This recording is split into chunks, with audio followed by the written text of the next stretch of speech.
Santa's Early Christmas.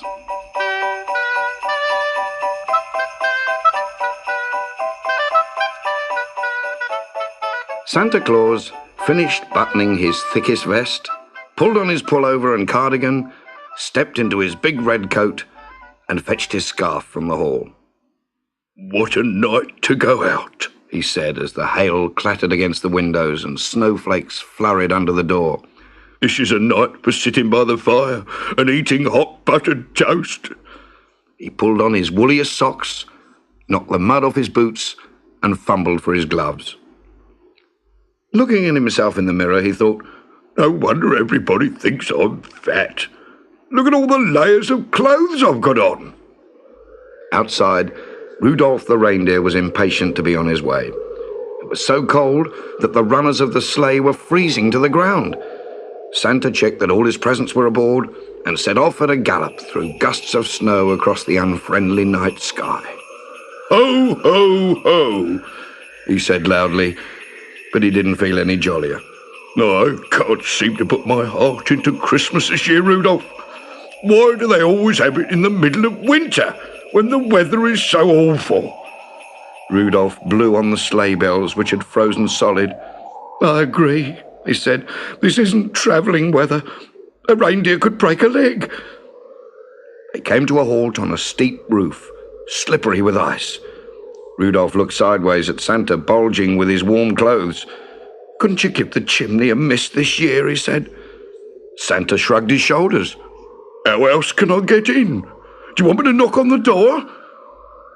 Swinging first one foot and then the other into the chimney pot, he held his nose and dropped down into the dark below. But he was wearing one vest too many. He was just too plump in all his woolies to slide down into the grate and out into the room. Wedged tight, he wriggled and grunted and breathed in to make himself thinner. The old fire was still smouldering in the grate below, and wisps of smoke made him cough. The soles of his boots were getting very warm. It was only when Rudolph tipped the sack of presents down on top of him that Santa popped out of the chimney like a cork out of a bottle. He lay on the hearthrug, surrounded by parcels and sweets. "Oh, never again," he muttered. "Never again. Christmas will just have to be early next year." Even after he had filled the children's stockings and climbed back to the roof, he was still complaining. "Never again. I'm coming early next year." "How early?" said Rudolph, disappearing under a drift of snow. "July," said Santa, and he felt better just thinking about it. Ho, ho, ho. July came round all too quickly. Santa was so busy getting all the presents ready in time that he didn't even go on holiday. "Well, they do say a change is as good as a rest," he told Rudolph. "I'm really looking forward to Christmas this summer. Get out the six-wheeled cart. We don't need to take that heavy old sleigh." Then Santa had a shave. He only grew a beard in winter to keep his face warm, and got dressed in his favourite jeans, T-shirt and sandals. He looked in the mirror. "Fit as a whippet," he exclaimed, and bounded out of the house. Because of the heat wave that July, the roofs were all dry and easy to climb. The six-wheeled cart was light to pull, and Rudolph was still fresh when they landed on the first roof. Its narrow chimney was no problem this year. Santa was down it as easily as a letter down a pillar box. He stood on the hearthrug, sneezing soot out of his nose.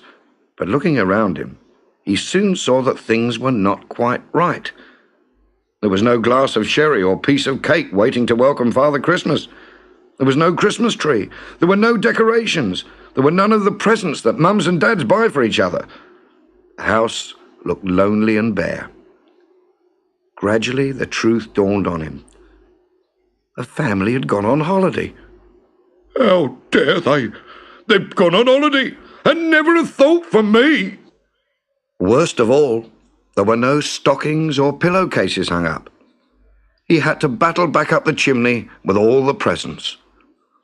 "They weren't expecting me," he said as he struggled out of the chimney pot, sweating with the heat. "They've gone on holiday. Would you believe it? Rudolph wasn't paying attention. He was troubled by swarms of horseflies and gnats and mosquitoes.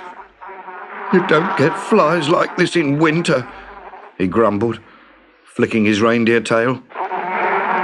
It was the same at every house. Either the family was away on holiday, or worse still, the children were lying awake because of the heat. More than once, Santa had to dodge back up a chimney for fear of being seen.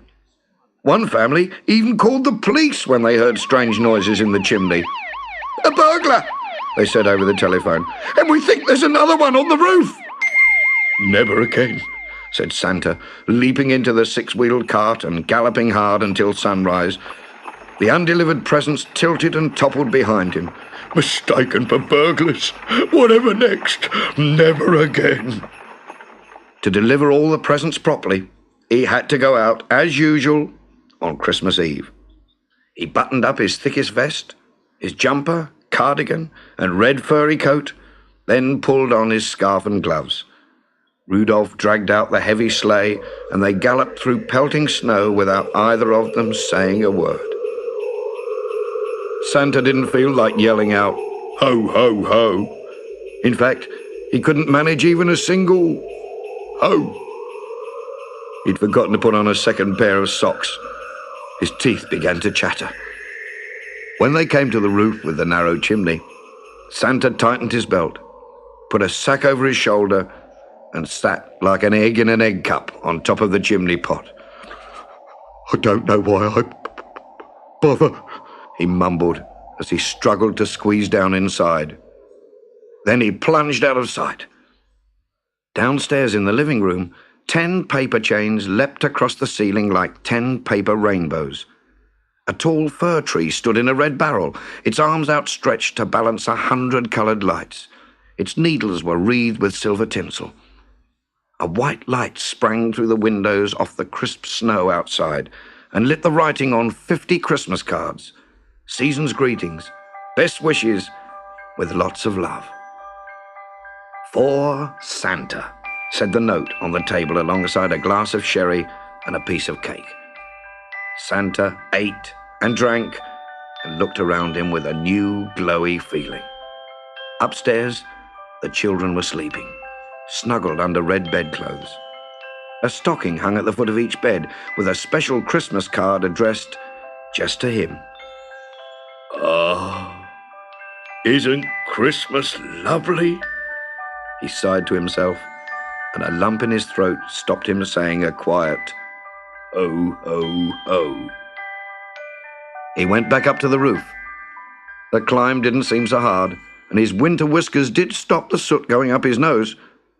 "I'm sorry, Rudolph," he said, emerging from the chimney pot, "but in future I'm going to make all my deliveries on Christmas Eve." Rudolph didn't seem to be listening. He was staring out across the snowy rooftops at the frosty stars. A tinsel moon shook to the sound of church bells as they rang in Christmas Day. "Ho, ho, ho," said the reindeer under his breath. "Isn't Christmas lovely?"